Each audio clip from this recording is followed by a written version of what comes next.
ஒரு அழகான தமிழ் கிராமத்தில் ஆனந்தி என்ற ஒரு 8 வயது குட்டி பாப்பா இருந்தாள். அவளுக்கு ரொம்ப நல்ல மனசு. எப்போவும் நம்மளால முடிஞ்ச நல்லதெல்லாம் செய்யணும்னு நினைப்பாள். ஒரு நாள் பள்ளியிலிருந்து வீட்டுக்கு போறப்போ 2 பெரிய பைகள் தூக்கிக்கிட்டு சிரமப்படுற ஒரு பாட்டியை அவள் பார்த்தா.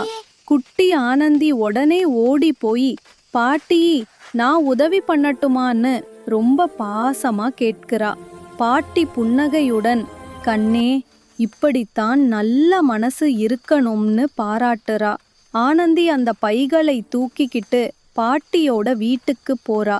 அவளுக்கு உதவி பண்ணுறது ரொம்ப ரொம்ப சந்தோஷமா இருந்துச்சு.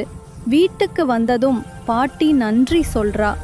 ஆனந்தி புன்னகையுடன் சொல்லுறா, நல்லது செய்ய மனம் இருந்தாலே போதும் பாட்டி, அது தருகிற சந்தோஷம்தான் பெரியது. இதை கேட்ட கிராமத்து குட்டி பிள்ளைகளும் நாமும் நல்லது செய்யணும்னு முடிவு பண்ணுறாங்க. இந்த கதையின் மெசேஜ் என்னன்னா, அறம் செய்ய விரும்பு,